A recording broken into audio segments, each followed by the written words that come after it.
Hoje, no fim do dia, em Porto Alegre. Autoridades, parentes e amigos foram prestar homenagens. O corpo de Teori Zavascki chegou de manhã na base aérea de Canoas, região metropolitana de Porto Alegre, e seguiu para o Tribunal Regional Federal da 4ª Região, na capital, onde o relator da Lava Jato começou a carreira de magistrado.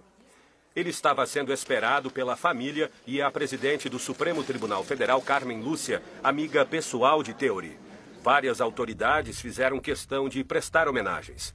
Além de Carmen Lúcia, outros 4 ministros do Supremo foram ao velório. O ministro Gilmar Mendes, que voltou de uma viagem ao exterior para participar da cerimônia, disse ontem que Teori era um dos maiores juízes do país.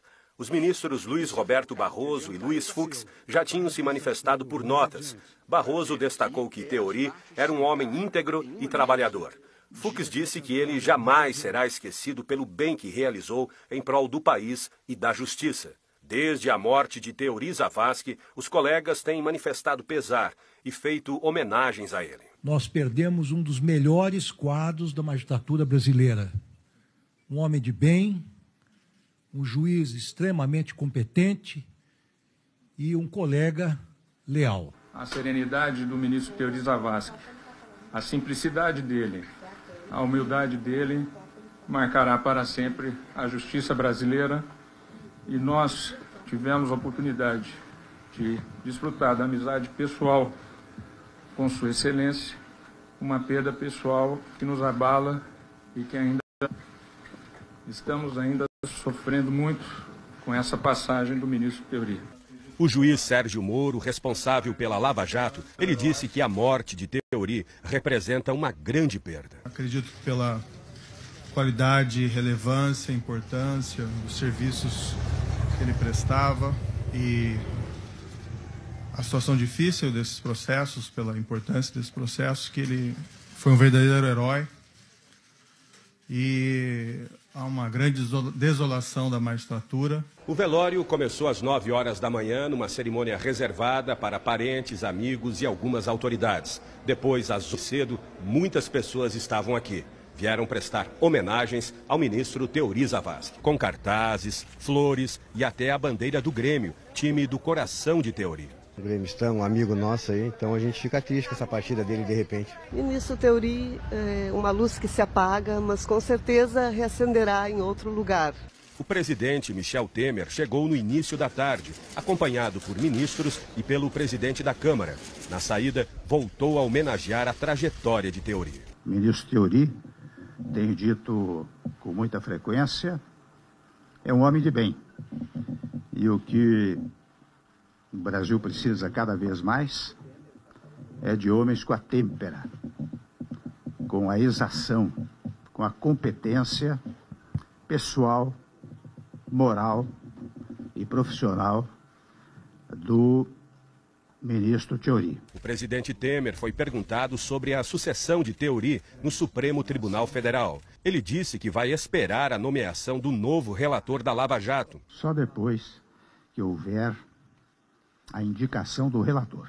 Escoltado pela guarda de honra do Exército, o corpo do ministro do Supremo Tribunal Federal, Teori Zavascki, foi enterrado no cemitério Jardim da Paz. Há várias virtudes que nós podemos colher do ministro Teori, dentre elas a serenidade.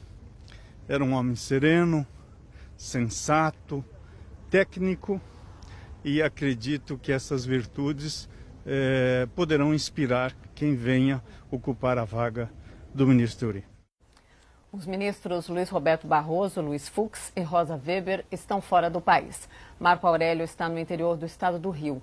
Ele disse que Teori Zavascki era um servidor exemplar e um amigo e que honrava a cadeira de julgador. A assessoria do ministro Celso de Mello disse que ele não pôde ir ao velório. Ontem, Celso de Mello disse que Teori se destacou como um dos grandes juízes do Supremo pela sua dignidade pessoal inquestionável e integridade profissional. A cerimônia de cremação do corpo do dono Carlos Alberto Fernandes Filgueiras aconteceu agora à noite em São Paulo. Parentes e amigos participaram do velório que foi fechado à imprensa. À noite, o corpo do dono do Hotel Emiliano foi levado para o crematório, que também fica no cemitério Vila Alpina.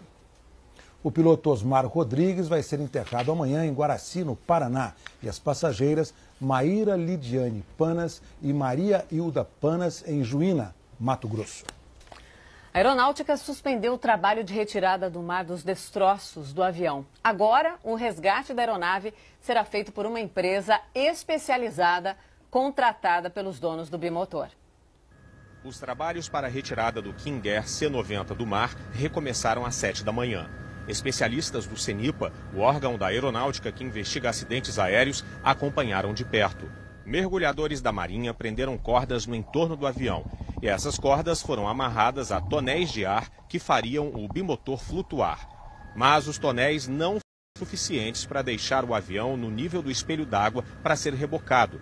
No início da tarde, a maré alta ajudou os mergulhadores, que conseguiram deixar o avião ancorado. Ontem, depois do resgate dos 5 corpos, os investigadores disseram que a prioridade era retirar o avião do mar e fazer o transporte para o Rio, onde será feita a perícia. Mas hoje, no início da tarde, a aeronáutica informou que não tem a responsabilidade de remover o avião do local da queda e que, por lei, esse é um trabalho que deve ser bancado pela empresa proprietária do bimotor. Depois do anúncio, o chefe da investigação explicou que, desde o início, a grande preocupação era resgatar as vítimas e estabilizar o avião para preservá-lo ao máximo. Segundo ele, a remoção se mostrou bem mais complexa do que parecia. Em análise de ontem para hoje, a gente verificou que a situação era mais complexa do que a gente estava imaginando e iria requerer ações de uma empresa ou de alguém especializado nesse tipo de resgate, que seria no mar. E isso, como seria uma empresa, gera custos e, pela lei, é o próprio explorador da aeronave que é responsável por isso. Estão sendo feitas tratativas com o operador para que isso ocorresse. Por nota, o Grupo Emiliano, dono do King Air, disse que já contratou a empresa. De acordo com a nota, a companhia ainda não informou detalhes de logística e prazo de retirada da aeronave. Essa empresa terceirizada, ela tem uma série de requisitos, né, que ela tem que cumprir, e ela vai providenciar um plano de remoção, e esse plano é submetido à Marinha, porque, inclusive, se acontecer alguma coisa, pode colocar em risco até a navegação aqui da área. Então, a Marinha do Brasil aprova esse plano. Esse plano vai ser também feito junto com a gente, logicamente essa empresa vai estar junto com a gente, porque nós aqui como órgão de investigação, a gente quer ao máximo deixar essa aeronave íntegra possível, o máximo de integridade possível. A gente gostaria de ter essa aeronave para iniciar o processo de investigação daqui para frente. De manhã, o Globocop encontrou o que parecia uma peça do avião. Os técnicos do CENIPA viram a imagem e confirmaram que é a cauda do bimotor que estava a 300 metros do local da queda. No fim da tarde, técnicos de uma empresa especializada em transporte de aeronaves acompanharam os investigadores até os destroços e será usado para levar o bimotor até o Rio. Desde o anúncio do desastre em Paraty, foram muitos e enfáticos os apelos por uma investigação rigorosa e rápida sobre a queda do avião. Mas o laudo final do CENIPA, o Centro de Investigação e Prevenção de Acidentes Aeronáuticos, costuma demorar. O tenente-coronel da Reserva da Aeronáutica, Luiz Alberto Borer, organizou o laboratório de destroços do CENIPA. Ele disse que uma investigação não pode ter um prazo pré-determinado. Não existe um padrão, tanto que a legislação antiga nossa, ela estabelecia 30 dias, aí o investigador tinha que pedir renovação, tal, até, o que era um absurdo. Em 30 dias não se analisa nem declarações de testemunhas. Então, as investigações, o prazo legal previsto desapareceu. Uma investigação começa com a seleção de testemunhas, a coleta de dados no local, a análise dos destroços. Os investigadores buscam indícios de falhas, levantam hipóteses sobre a performance do avião nos momentos finais do voo, fotografam detalhes e retiram partes do avião. Depois vem a fase de análise dos dados, de informações médicas e psicológicas dos pilotos, da rota de voo, da meteorologia. Ao longo dos trabalhos, outros profissionais, pilotos, engenheiros, médicos, psicólogos, mecânicos, poderão ser chamados para se juntar à comissão. Aí depois que termina isso daí, tem que ser feito o parecer. Tem que se analisar tudo isso, porque pode ter uma quebra, uma falha, mas que não teve papel importante no acidente.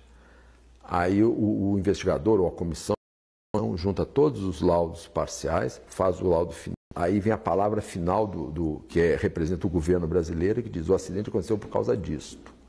Aí este relatório, depois que é feito, é entregue e podemos dizer a investigação está concluída. A investigação do acidente com o avião da Gol, que em 2006 caiu após ser atingido por outro avião, um Legacy, durou 2 anos e 2 meses. Foram 2 anos e 3 meses de investigação no caso do acidente da Tonhas, ultrapassou a pista e bateu num prédio. A investigação do acidente que matou o candidato à presidência da República, do Campos, e mais 6 pessoas em 2014, 2 meses. Em maio de 2015, o avião que transportava Luciano Huck e Angélica, com os 3 filhos e 2 babás, fez um pouso forçado sem vítimas fatais em Mato Grosso do Sul. Até hoje, as investigações não foram concluídas. Especialistas acreditam que a investigação sobre o acidente com o avião em que estava o ministro Teori Zavascki pode ser mais rápida. O avião foi encontrado em boas condições porque caiu na água e em baixa velocidade. A transporte não precisa ter esse equipamento, mandou instalar, o que deve trazer informações importantes sobre o que aconteceu pouco antes do pouso. Vamos agora ao